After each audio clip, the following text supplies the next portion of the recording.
Bonjour, merci beaucoup de votre intérêt à nous suivre sur la chaîne Soma Bible. Merci pour vos commentaires et le fait que vous aimez nos vidéos.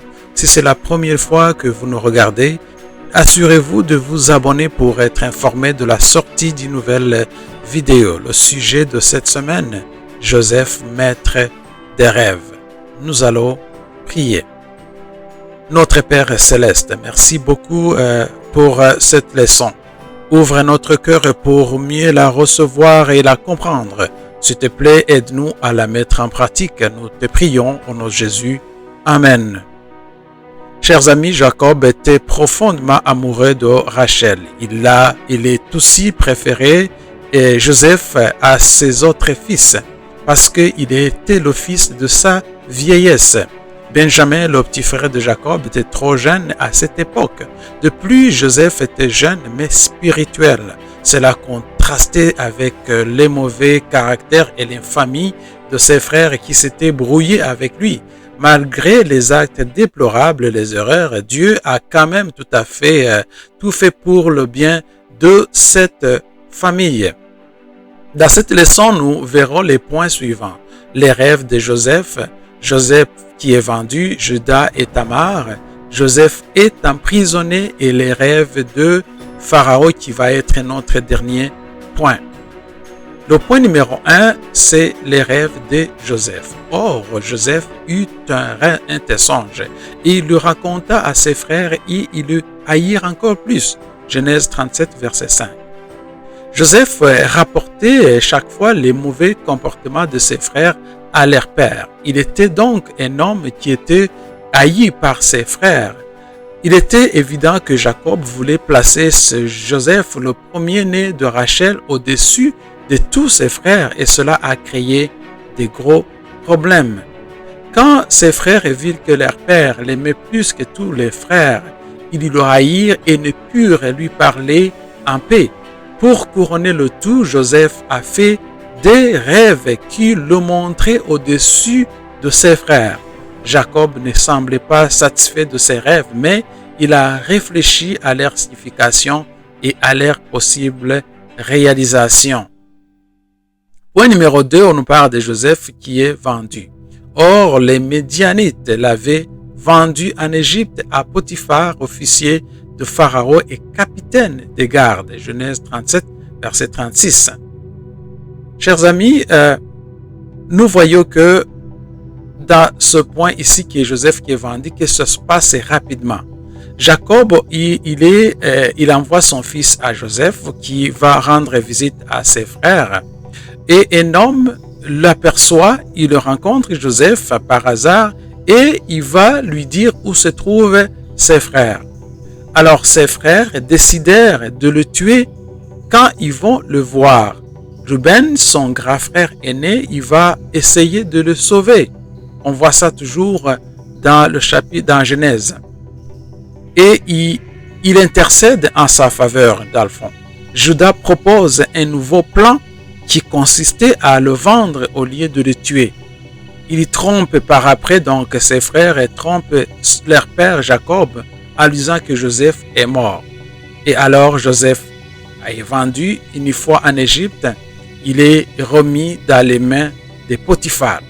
C'est ça la situation qui s'est passée entre Joseph et ses frères.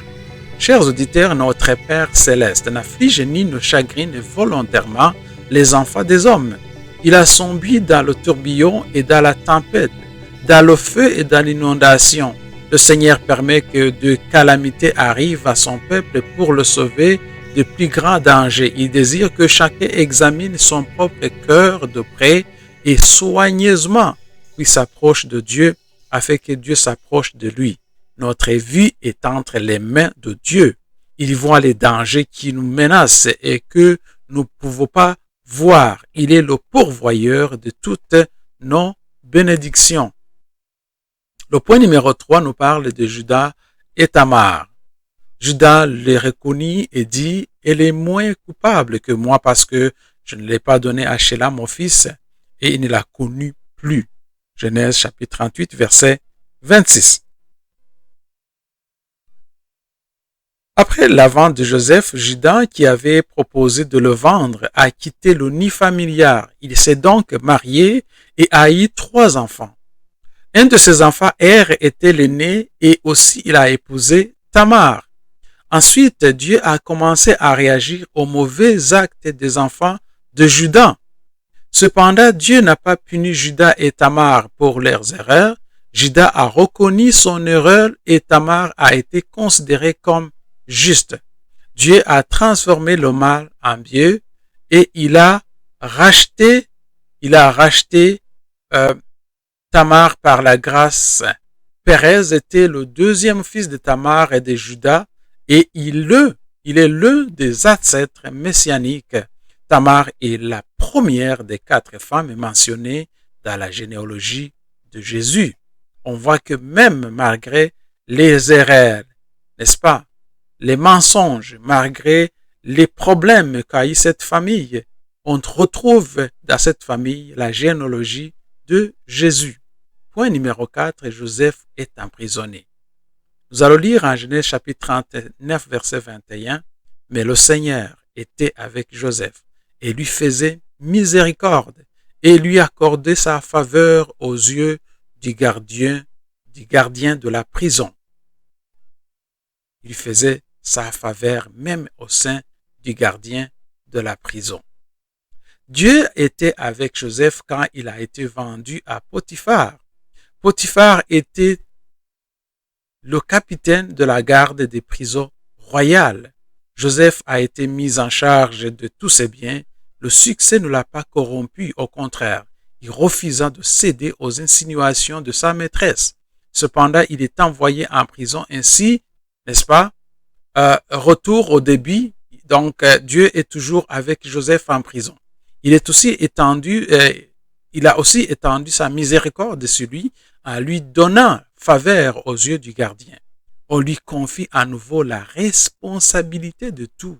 Joseph n'a jamais oublié que son succès était l'œuvre de Dieu. Il est resté fidèle à Dieu en toutes circonstances. Il est resté fidèle à Dieu en toutes circonstances. Joseph considérait sa vente en Égypte comme la plus grande calamité qui aurait pu lui arriver. Mais il voyait la nécessité de se confier en Dieu comme il ne l'avait jamais fait lorsqu'il était protégé par l'amour de son père. Joseph a apporté Dieu avec lui en Égypte et ce fait a été mis en évidence par son attitude. Le point numéro 5, les rêves de Pharaon. Le songe fit répéter 2 fois à Pharaon car les choses étaient établies par Dieu et Dieu l'accomplira bientôt. Genèse chapitre 41 verset 32. Si Pharaon a vu le songe se répéter une seconde fois, c'est que la chose est arrêtée de la part de Dieu et que Dieu se hâtera de l'exécuter. Dieu va se hâter de l'exécuter. Joseph s'attendait à être libéré rapidement après avoir interprété les rêves du majordome et du boulanger.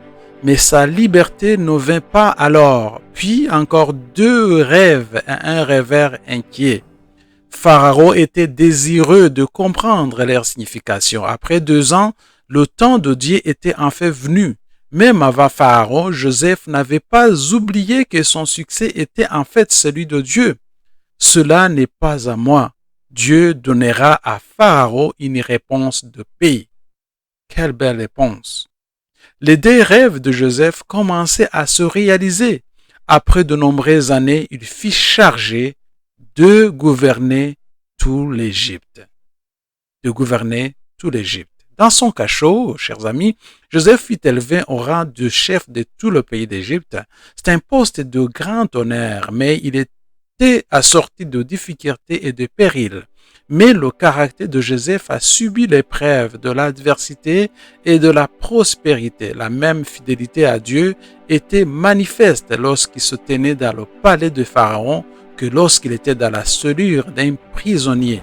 Il croyait pleinement que la main divine avait dirigé ses pas et dans une confiance constante à Dieu, il s'est fidèlement acquitté du devoir de sa charge.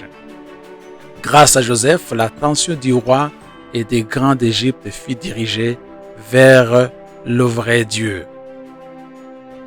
Le grand Joseph, l'attention de l'Égypte fut dirigée vers Dieu à cause de la fidélité de Joseph.